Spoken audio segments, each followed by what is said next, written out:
Welcome પ્રિયજનો, સ્વાગત છે તમારું the light of Jesus Christ channel. જુઓ, સાંભળો, અનુભવ કરો અને જીવનમાં આશીર્વાદને પામો. આવો આપણે પ્રાર્થના કરીએ. સ્વર્ગીય જીવનના સ્વામી યેસુ મસીહના નામમાં ફરી એકવાર અમે તમારી સાન્નિધ્ય, તમારા કૃપાના સિંહાસનની પાસે આવ્યા છે. અમારા પ્રભુ, આ સમયમાં અમે તમારા આધીન થઈએ છીએ, તમારા વચનના આધીન થઈએ છીએ, પવિત્ર આત્માના આધીન થઈએ છીએ. તમે જે આજ્ઞા આપી અને જીવન છે એના આધીન થયા છે, એમ સર્વનું જીવન, આત્મા, મન, શરીર તારા હાથોમાં સમર્પણ કરીએ છીએ. પ્રભુજી, માણસ પોતાના ભૂલોથી શીખતા જાય, પવિત્ર આત્માની મદદ મળે અને પોતાથી જે ભૂલ થતી હોય પોતે ના સમજાય, બીજા તેને પત્ર તરીકે વાંચે, પરંતુ પોતાની ભૂલથી તેઓ શીખનારા વ્યક્તિ પણ બને એવું તમે થવા દો. આવો પવિત્ર આત્મા સાથે મળીને કામ કરીએ. ઈશુ અમારા પ્રભુના નામ માંગીએ છીએ, આમીન. વિષયનું નામ છે પોતાની ભૂલોથી શીખો. આ એક તો અચંબો પમાડી એવી બાબત કહેવાય. ખરેખર પોતાના ભૂલોથી શીખવું જોઈએ.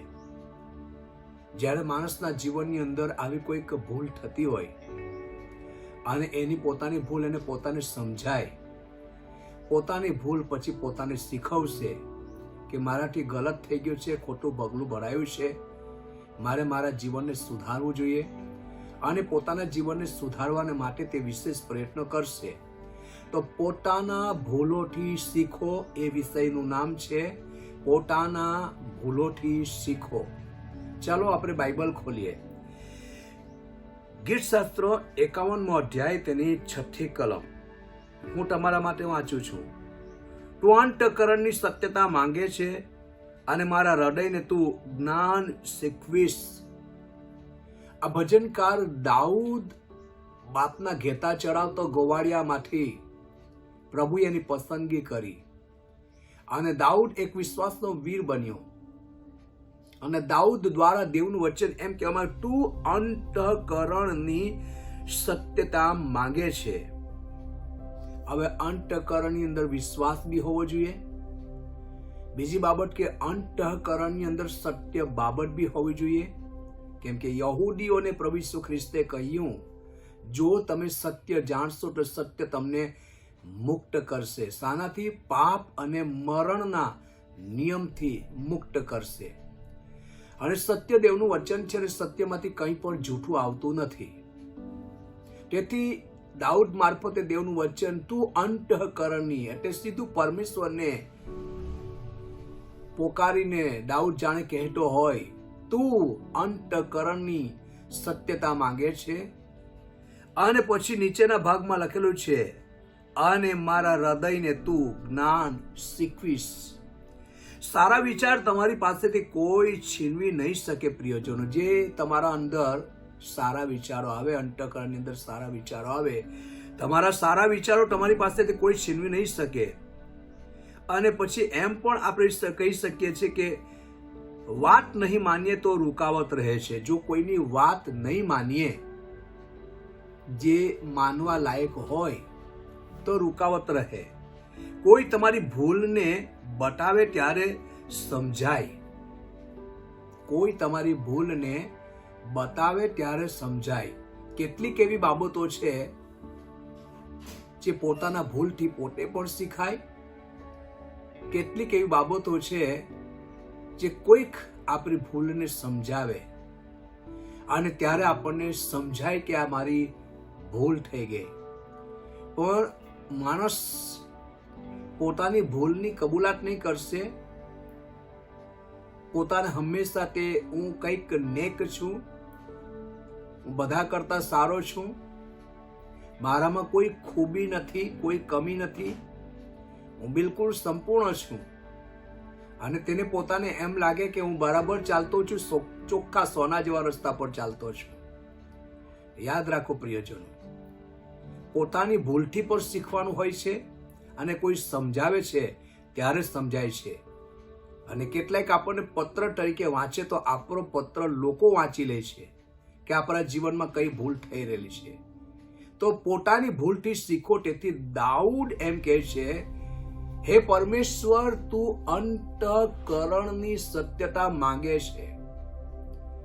અને તારું વચન ઉત્પત્તિથી માલાખી ને માથીથી પ્રગટીકરણ સુધીનું વચન છે.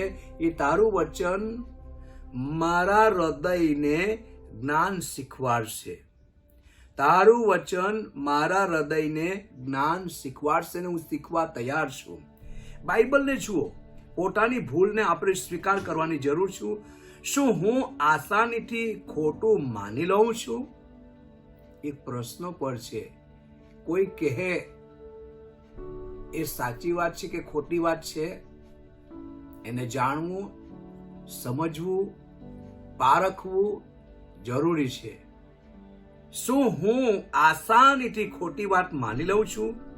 પરમેશ્વરની સાથે રહેવાની કેટલા પ્રકારના બહાના બનાવું છું? પરમેશ્વરની સાથે રહેવાના કદાચ કેટલાક પ્રકારના આપણે બહાના બનાવી દઈએ છીએ. મને ટાઈમ જ નથી મળતો, આ શબ્દનો પણ આપણે ઉપયોગ કરી નાખીએ છીએ. શું પ્રભુની ભક્તિ કરવાનો, બાઇબલ વાંચન કરવાનો, પ્રાર્થના કરવાનો, પ્રભુના ચરણમાં બેસવાનો શું બિલકુલ ટાઈમ નથી? બિલકુલ સમય નથી? જો આપણે સમય કાઢીએ પ્રભુને માટે તો ચોક્કસ નીકળશે. દિવસના 12 કલાક સુધી, સવારે 7 વાગ્યાથી સાંજે 7 વાગ્યા સુધી થોડો સમય પણ પ્રભુના ચરણમાં બેસવા માટેની તક શું નથી? આપણે સમય કાઢીએ. પરમેશ્વરની સાથે વધારે સંબંધ બાંધવો હોય, કોઈ પણ પ્રકારનું બહાનું આપણે ન બનાવીએ. આપણે બાઇબલને ખોલીએ. ઉત્પત્તિનું પુસ્તક 16મો અધ્યાય અને 1 થી 6 ઇબ્રાહિમ સંબંધી વાતો લખેલી છે. જો ઇબ્રાહિમ એને પોતાની ભૂલ એને પોતાને સમજાય છે, ત્યારે એ સમુદાયનો પિતા બને છે. ઉત્પત્તિ 16મો અધ્યાયની 1 થી 6 હું વાંચું છું, તમે પણ બાઇબલને જુઓ. હવે ઇબ્રાહિમની સ્ત્રી સારાને કઈ છોકરા થતા ન હતા, અને તેની એક મિસ્રી દાસી હતી, તેનું નામ હાગર હતું.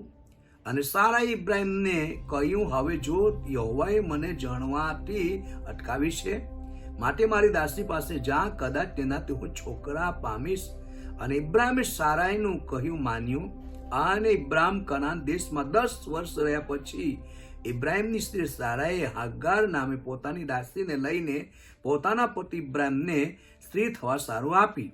અને તે હાગારની પાસે ગયો અને તે ગર્ભવતી થઈ. અને જ્યારે તેને જાણ્યું કે હું ગર્ભવતી થઈ છું, ત્યારે તેની દ્રષ્ટિમાં તેની શેઠાણી તુચ્છ ગણાય. અને સારાએ ઇબ્રાહિમને કહ્યું, મારી હાય તને લાગે, મેં મારી દાસીને તારી સોડમાં આપી. અને જ્યારે તેને પોતાને ગર્ભવતી થયેલી જાણી, ત્યારે તેની દ્રષ્ટિમાં હું તુચ્છ ગણાય. મારીને તારી વચ્ચે યહોવા ન્યાય કરો. પણ ઇબ્રાહિમે સારાઈને કહ્યું, જો તારી દાસી તારા હાથમાં છે, જે તારી દ્રષ્ટિમાં સારું લાગે તે તેને કર. અને સારાએ તેને દુઃખ દીધું, ત્યારે તે તેની પાસેથી નાઠી.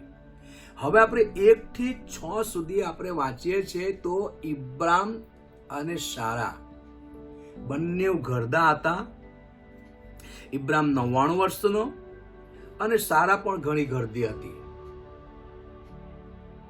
હવે 100માં 1 જ વર્ષ ઓછો 99 વર્ષનો થઈ ગયો અને એની પત્ની સારા પણ ગર્ભવતી ન થતી હતી. કેમ કે એને સંતાન પ્રાપ્ત થાય એવી કોઈક રુચિ ન હતી. એનું કારણ એ કે જાણે કે એનું ગર્ભસ્થાન મરેલું હોય, કેમ કે તે ઘણી ઘરડી થઈ હતી. ઇબ્રાહિમ સારા બંને પતિ પત્ની ઘરડા હતા, છોકરા ન થતા હતા. અને પોતે સારાએ બોલી ઉઠી કે હવે તો મારું ગર્ભસ્થાન જાણે કે મરેલું છે અને હું બાળકને જણી શકે એ પરિસ્થિતિ નથી. તો આપણા સંતાન થાય એ હેતુ માટે ઘરમાં કામ કરનારી હાગાર એક દાસી તે ઇબ્રાહિમને આપી. અને સારાએ પોતે કીધું કે ઘરમાં કામ કરનારી આપણી જે દાસી છે હાગાર, કનાન દેશમાં દૂધ મધનો રેલમ છાલવાળો દેશ, અને એ કનાન દેશ જે વચનનો દેશ કહેવાય, ત્યાં 10 વર્ષ રહ્યા પછી હાગારને સારાએ કહ્યું તે પ્રમાણે હાગાર ઇબ્રાહિમની સાથે અને ઇબ્રામ સારા હાગારની પાસે ગયો અને એનાથી એને દહાડા રહ્યા. જ્યારે હાગારને દહાડા રહ્યા, મહિના રહ્યા, ત્યારે પોતે સારા કહેવા લાગી કે ઇબ્રામ, તારીની વચ્ચે મારી ને તારી વચ્ચે પરમેશ્વર ન્યાય કરો. કેમ મારું ગર્ભસ્થાન ખોલ્યો નહીં? મને જણવાથી કેમ અટકાવી? પરમેશ્વર યહોવા ન્યાય કરો. હાગાર જે દાસી આપણા ઘરમાં રહેવા વાળી, એને ગર્ભ રહ્યો, એ ગર્ભવતી છે ને હું કેમ નહીં? અને ઇબ્રામની સાથે ચર્ચા કરવા લાગી. ત્યારે ઇબ્રામે પોતે કહ્યું કે આ હાગાર તારા જ હાથમાં છે, તને જે યોગ્ય લાગે તે તેની સાથે વર્તાવ કર. હવે આપણે એ વિચારવા જેવી બાબત કહેવાય. 16મો અધ્યાય 1-6 ની અંદર ઇબ્રામ જાણતો હતો કે મારી પત્ની સારાઈ છે મારી પાસે, તો પોતાની પત્ની સારાએ એમ કીધું કે આપણા ઘરમાં દાસી છે, એ હું તને આપું છું, એનાથી સંતાન થાય, માટે એને તું લે. શું ઇબ્રાહિમ એમ કરવું જોઈતું હતું? ના, એમણે પણ એમ કહેવું જોઈતું હતું કે એ તો દાસી છે, મારી પત્ની તો તું છે, અને એ પાપ હું કરી શકતો નથી. બીજી બાબત, સારાએ પણ સમજવું જોઈતું હતું કે હું એમની પત્ની છું અને હું શા માટે હાગારને મારા પતિને સોંપું. અને હાગારે પણ વિચાર કરવો જોઈતું હતું કે આ સારા અને ઇબ્રાહિમ એક શેઠ શેઠાણી છે અને એના ઘરમાં હું કામ કરનારી છું, તો સારા કહે છે એટલે મારે એ માની લેવું જોઈએ નહીં. એમણે પણ દૂર રહેવું જોઈતું હતું, પરંતુ એમ કર્યું નહીં. જ્યારે તેઓની ભૂલ તેઓને સમજાવવા લાગી અને દેવે પણ તેની સાથે વાત કરી, અને એક તરફ સારાઈને ઇબ્રાહિમે કહી દીધું કે તને જે યોગ્ય લાગે તેવું તું સારા સાથે કર, હાગાર સાથે કર. તો કલમને જુઓ, છેલ્લા ભાગમાં 6થી કલમમાં સારાને કહ્યું, જો તારી દાસી તારા હાથમાં છે, જે તારી દ્રષ્ટિમાં સારું લાગે તે તેને કર. અને સારાએ તેને દુઃખ દીધું. સારાએ તેને દુઃખ દીધું. આપવા વાળી પણ એ જ હતી ને દુઃખ આપવા વાળી પણ એ જ હતી. એમને સમજવાની જરૂર હતી. તો પોતાની ભૂલ કેટલીક વખત પોતાને સમજાતી નથી, અને પોતાની ભૂલ સમજાય ત્યારે કદાચ નુકસાન થવાનું કારણ પણ થઈ પડેલું હોય. તેના કરતા જો આપણી પોતાની ભૂલ આપણને સમજાતી હોય તો આપણે સમજી લેવાની જરૂર છે, યા તો કોઈ સમજાવતું હોય તો સમજવા માટે આપણી ઇન્દ્રિયને કામે લગાડવાની જરૂર છે. આપણે એવી માની નથી લેવાનું કે અમારી કોઈ ભૂલ નથી. કોઈને કોઈ આપણા જીવનમાં નાની મોટી બનતી ભૂલ હોય. આપણી પોતાની ભૂલથી આપણે પોતે શીખીએ. જ્યારે ઇબ્રાહિમ ને દેવે કહ્યું, 17મો અધ્યાય, ઉત્પત્તિ 17મો અધ્યાય અને તેની પહેલી કલમ, અને ઇબ્રાહિમ 99 વર્ષનો થયો ત્યારે યહોવા ઇબ્રાહિમને દર્શન આપ્યું, અને દર્શન આપીને પછી મોઢામોઢ પરમેશ્વરે ઇબ્રાહિમ સાથે વાત કરી. ઇબ્રાહિમ સાંભળ, હું તારો સર્વ સમર્થ દેવ છું, હું તારો સર્વ સમર્થ દેવ છું.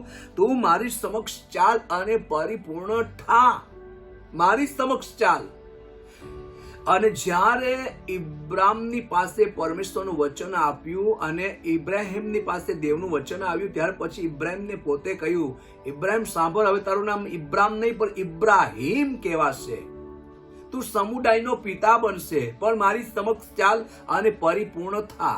આપણા જીવનની અંદર પરમેશ્વરની સમક્ષ ચાલવા માટે કેટલા આપણે તૈયાર છે, આપણે પોતાને તપાસીએ. આપણા જીવનોમાં જે ભૂલ થતી છે, જેને કદાચ આપણે અન્ન તરીકે ખાયા કરતા હોય,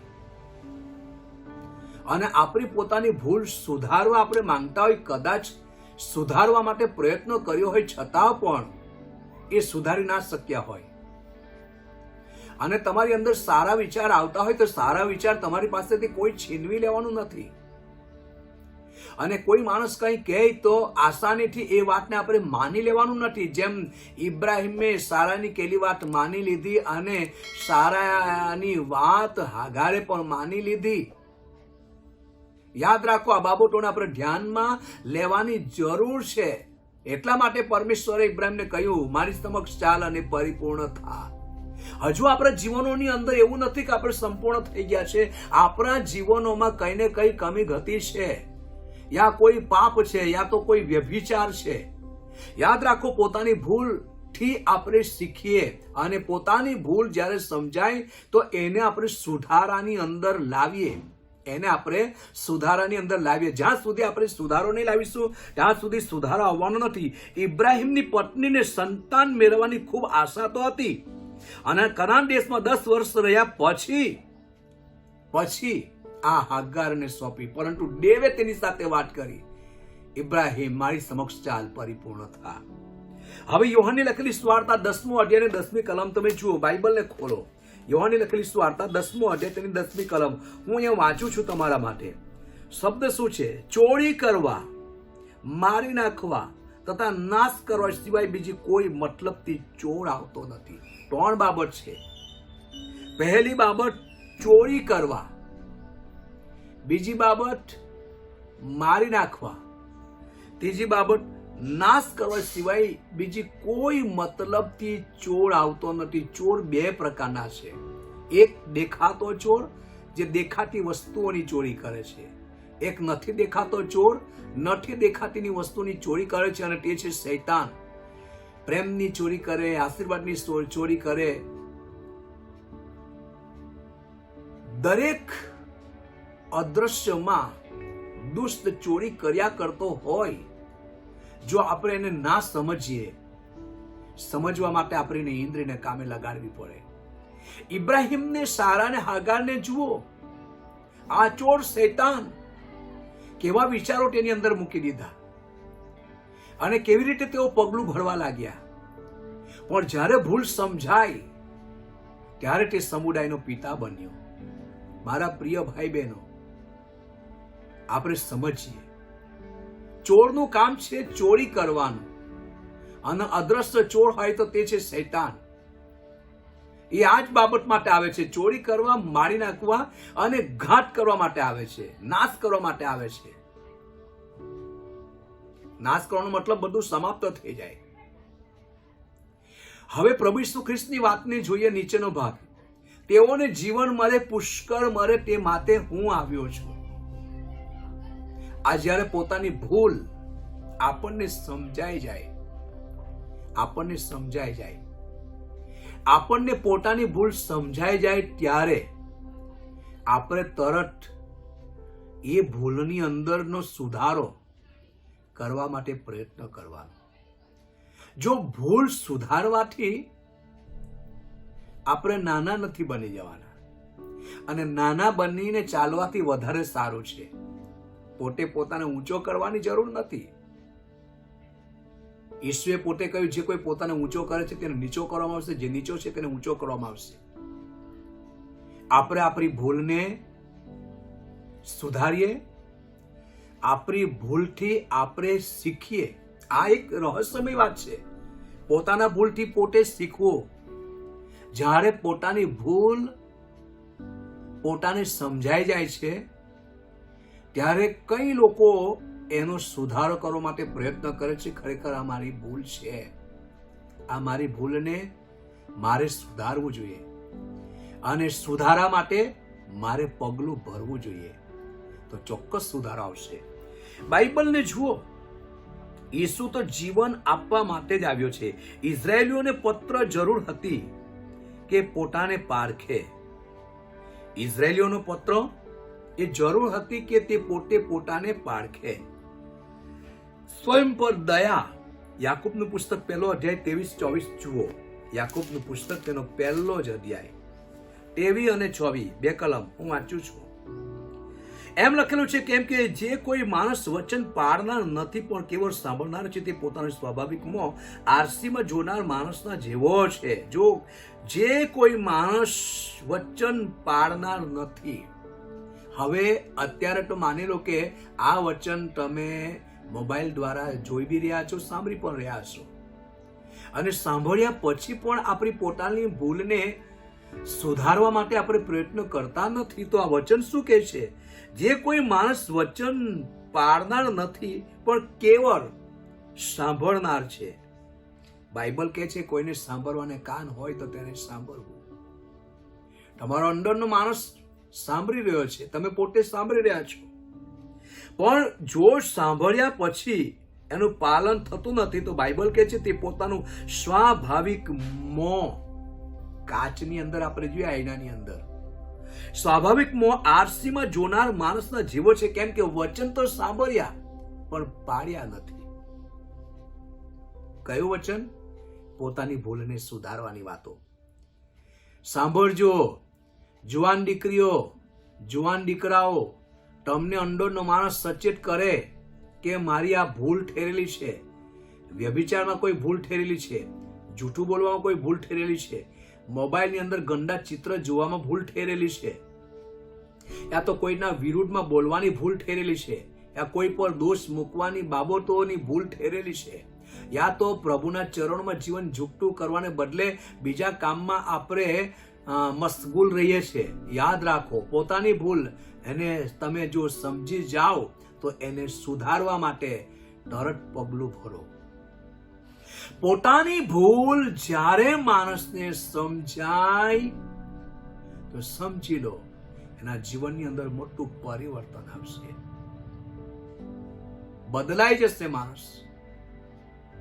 પછી લોકો એને પત્ર તરીકે વાંચશે કે નહીં, આ દીકરો, દીકરી કે બેન કે ભાઈ કે સેવક એના જીવનમાં સુધારો આવ્યો છે. કલમ 24. કેમ કે તે પોતાને તો કાચમાં જુએ છે, આઈનામાં જુએ છે, પછી ત્યાંથી ખસી જાય છે, એટલે તે પોતે કેવો હતો, કેવી હતી એ તે તરત ભૂલી જાય છે. આ માણસના જીવનની અંદર ભૂલ થાય. કોઈ એવું માણસ નથી કે તેનાથી ભૂલ ના થતી હોય. મારા પ્રિય ભાઈ બહેનો, દરેક માણસોથી નાની મોટી બનતી ભૂલ હોય અને થતી હોય, જે પોતાને ના સમજાતી હોય, કોઈક સમજાવતું હોય, ત્યારે આપણે એને સમજવા માટે પ્રયત્ન કરીએ, એને સમજવા માટે પ્રયત્ન કરીએ. મારા પ્રિય ભાઈ બહેનો, કોઈ તમારાથી ભૂલ થાય છે? પતિ પત્નીમાં કોઈ ભૂલ, બાપ દીકરામાં કોઈ ભૂલ, કઈ દીકરા કે દીકરીથી કોઈ ભૂલ થતી હોય, યા તો એને ગુપ્ત રીતે આપણે સંતાડેલું રાખતા હોય, એ ભૂલને આપણે સુધારવા માંગતા ના હોય, સુધારીએ આપણે.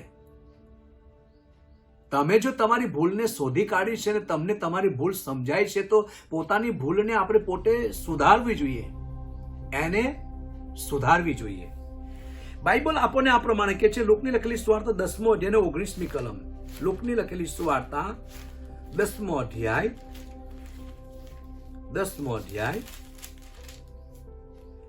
અને 19મી અધિકાર સંબંધી છે. લુક 10:19 એમ લખેલું છે, જુઓ મેં તમને સર્પ તથા વીછો પર પગ મૂકવાનો તથા શત્રુના બધા પરાક્રમ પર અધિકાર આપ્યો છે અને તમને કશાથી પણ ઈજા થશે નહીં. આ અધિકારની બાબતો છે. અધિકાર દેવે આપ્યો છે. જ્યારે બુરા લોક છે તેને તજી દો, પોતાની જ ભૂલથી પોતે શીખો અને સુધારતા જાઓ. યાદ રાખો, દુષ્ટને તો પ્રભુએ ફેંક્યો છે અને દુષ્ટના બધા પરાક્રમ પર તમને અધિકાર પણ મળ્યો છે. તમને કશાથી પણ ઈજા થશે નહીં. પણ જો તમે એ ભૂલને નહીં સુધારશો તો એ ભૂલ ધીરે ધીરે ધીરે ધીરે ધીરે પરિપક્વ થશે. અને એ ભૂલનો મતલબ છે કોઈને કોઈ પાપ.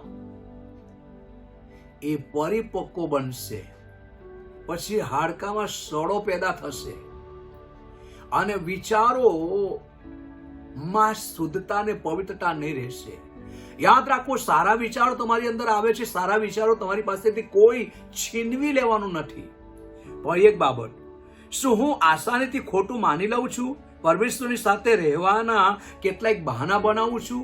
આપણે યાદ રાખીએ, ભૂલને સુધારીએ. અધિકાર તો દેવે આપ્યો છે, અધિકારનો આપણે ઉપયોગ કરીએ. આપણા જીવન ક્રમને સુધારીએ, આપણી પોતાની ભૂલમાં સુધારો લાવીએ. બીજા તરફ આંગળી ચીંધવા તે કરતા પોતાને જુઓ. બીજાની ભૂલને શોધવા કરતા પહેલા પોતાની ભૂલને જુઓ. પોતાની ભૂલને પહેલા સુધારો. જો આપણે સુધારવા માટે પ્રયત્ન કરીશું તો ચોક્કસ સુધરીશું. ઈસુએ પોતે કહ્યું છે, હું માર્ગ, સત્ય, જીવન છું. હું તમને જીવન આપવા માટે આવ્યો છું. આ ચોરનું કામ ચોરી કરવાનું છે, મારી નાખવાનું છે અને નાશ કરવાનું છે. ઇબ્રાહિમ, સારા અને હાગારને જુઓ, કેવી ગંભીર પરિસ્થિતિની અંદર તેઓ આવી ગયા. આસાનીથી વાત માની લીધી. સારાની વાત ઇબ્રાહિમે પણ માની લીધી અને સારાની વાત હાગારે પણ માની લીધી. અને એ ત્રણેય વ્યક્તિઓની અંદર એક બાબત સમજવા માટે ઇન્દ્રને કામે લગાડવાની હતી. દેવે પછી ઇબ્રાહિમની સાથે વાત કરી, ઇબ્રાહિમ, મારી સમક્ષ ચાલ અને પરિપૂર્ણ થા. આવો મારા પ્રિય ભાઈ બહેનો, અગર આ વિડીયો તમે જુઓ, યાદ રાખો, જોયા પછી, સાંભળ્યા પછી સુધારો લાવજો. પોતે સુધારવા માટે સુધારો લાવજો. પ્રાર્થના કરીએ આપણે. સ્વર્ગીય જીવનના સ્વામી ઈસુ મસીહના નામમાં ફરી એકવાર અમે તમારી સાનિધ્ય, તમારા કૃપાના સિંહાસનની પાસે આવ્યા છીએ. તમારા દીકરા ઈસુ મસીહના નામમાં પ્રાર્થના કરું છું, લોર્ડ, હાલેલુયા, હાલેલુયા, હાલેલુયા. પ્રભુ, અમે જાણીએ છીએ કે સારા વિચારો અમારી પાસેથી કોઈ લઈ લેવાનું નથી. પ્રભુ, અમે એટલું પણ ચોક્કસ જાણીએ છીએ કે પોતાની ભૂલ પોતાને જ્યારે સમજાઈ જાય છે ત્યારે માણસના જીવનની અંદર બદલાણ આવે છે. પ્રભુજી, જેમ ભજનકાર દાઉદે કહ્યું, તું અંતઃકરણની સત્યતા માંગે છે અને પ્રભુ, સત્ય માર્ગ જીવન તું જ છે અને તારા સત્ય માર્ગમાં ચાલવાને માટે મનુષ્યના હૃદયને તું જ્ઞાન શીખવીશ. તારી પાસે જ્ઞાનનો ભંડાર છે અમારા પવિત્ર પ્રભુ. હાલેલુયા. ઉત્પત્તિથી માલાખી અને માઠીથી પ્રગટીકરણ સુધી 66 પુસ્તકનું જ્ઞાન તારા લોકોની અંદર કામ કરે ને પુષ્કળ તેઓ જ્ઞાની બને. પ્રભુ, તારા જેમ જ્ઞાનમાં, બુદ્ધિમાં, કદમાં તો આગળ વધતા જાય, મારી પ્રાર્થના છે. હાલેલુયા. જેમ પ્રભુ ઇબ્રાહિમને તમે કહ્યું, મારી સમક્ષ ચાલ અને પરિપૂર્ણ થા. ઇબ્રાહિમ, સારા, હાગાર ને જ્યારે ભૂલ સમજાય ત્યારે ઇબ્રાહિમ સમુદાયનો પિતા બન્યો. મારા જીવનના સ્વામી ઇબ્રાહિમ, જે ઇબ્રાહિમ કહેવાતો, ઇબ્રાહિમમાંથી ઇબ્રાહિમ તમે નામ આપ્યું. મારા પ્રભુ ને મારા દેવ, હું તારા નામને ધન્યવાદ આપું છું કે ઇબ્રાહિમને તમે સમુદાયનો પિતા બનાવ્યો. એ જ રીતે આ જગ્યા પર જે તારા લોકો વિડીયો જોઈ રહ્યા છે અને વચન સાંભળી રહ્યા છે, ઓ પ્રભુ, જો એઓના જીવનમાં જે કંઈ બનતી ભૂલ છે, જો કદાચ તેને સમજાઈ ગઈ હોય, યા કેટલાય કે પત્ર તરીકે વાંચીને તેમને સમજાવ્યા હોય, તો પ્રભુ એને સમજવા માટે પ્રયત્ન કરે અને ઇન્દ્રને કામે લગાડે અને આંખમાંથી આંસુ પાડે ને ખરો પસ્તાવો કરે ને પોતે પોતાને સુધારે. ઓ પ્રભુજી, ઓ પ્રભુજી, તારો પવિત્ર આત્મા મદદ કરે સુધારવા માટે ને સુધારવા માટે, પોતાની ગલતીને, પોતાની ભૂલને સુધારવાને માટે પ્રભુ તમે સહાયતા કરો. અને બુરા લોકો, જે અશ્લીલતામાં, પાપમાં જીવન જીવનારા લોકોથી દૂર રહેવાને માટે તમારો પવિત્ર આત્મા તમારા લોકોને મદદ કરો, મારી પ્રાર્થના છે. પ્રભુ, આરસીમાં જોનાર નહીં પરંતુ જોઈ પણ અને સાથે સાથે યાદ પણ રાખે, વચન સાંભળે અને સાંભળે પછી એનું પાલન પણ કરે, પોતાની ભૂલથી શીખે અને શીખતા જાય. તમારા પવિત્ર આત્માની મદદ દરેકને મળે, મારી પ્રાર્થના છે. જો કે તમે અધિકાર આપ્યો છે અને શત્રુના બધા પરાક્રમ તમે અધિકાર આપ્યો છે, તમને કશાથી ઈજા થશે નહીં એમ તમે કહ્યું છે.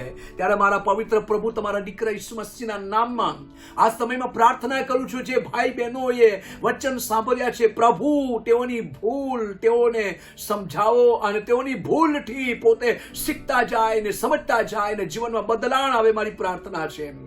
આની સાથે પ્રભુ, મારી પ્રાર્થના છે, તેઓના જીવનમાં જે કઈ બનતી ભૂલો છે અને અંત તરીકે ખાતા હોય, યા તો પાપની શક્તિ પીછો કરતી હોય, માથાથી પગના તળિયા સુધી પીછો કરનારી તમામ અંધકારની શક્તિની ઈસુના સામર્થ્ય નામમાં બાંધી દઉં છું. એક એકના મનની અંદર, શરીરની અંદર બંધાઈ જાય ઈસુ ખ્રિસ્તના નામમાં. ઈસુના ઝારીના સામર્થ્ય નામે ધમકાવું છું. શરીર, બોડીના ભાગને છોડ, ઈસુના ઝારીના નામમાં નીકળી જા. Out, come on, in the name of Jesus' name. જીવિતનું ગ્રહકારી પિત્તા ચંગાઈનું સામર્થ્ય, છુટકારાનું સામર્થ્ય પ્રસાર થાય ને એક એકનું મન બદલાય, વિચારો બદલાય. અને એટલું જ નહીં પરંતુ સારા વિચારો તારા લોકોની અંદર કામ કરે અને પોતાના ભૂલથી શીખતા જાય. તમારા પવિત્ર આત્માની મદદ મળે. મારી પ્રાર્થના છે. હાલેલુયા. રાજાઓના રાજા, પ્રભુઓના પ્રભુ, આ સમયમાં કરેલી પ્રાર્થના આપણે માન્ય કરી, કારાવાળા ધ્યાનમાં લીધા. ઉત્તર પરમેશ્વર તમે આપ્યો એના માટે તમારો આભાર માનીએ છીએ. અત્યારે આ સમયની અંદર જે લોકો સાંભળી રહ્યા છે તેઓના ઘરનો બોજ, પરિવારનો બોજ, દીકરા દીકરીનો બોજ તારા પર નાખું છે. 2021 તારા લોકો સફળ થાય મારી પ્રાર્થના છે. સુરક્ષાની કવચ બનેલી રહે મારી પ્રાર્થના છે. અને દરેકમાં સુધારો આવતો જાય મારી પ્રાર્થના છે. ધન્યવાદ પ્રભુ, તમે સાંભળ્યું છે માટે તમારો આભાર. દોરણ ચલાવ તથા પ્રભુ અમારો ઉદ્ધાર કરતા પ્રાર્થના ઈસુ અમારા પ્રભુના નામમાં માંગુ છું. આમીન. God bless you. મારા પ્રિયજનો, the light of Jesus Christ channel જુઓ, સફળ થાઓ અને આશીષને પામો. આમીન. આમીન.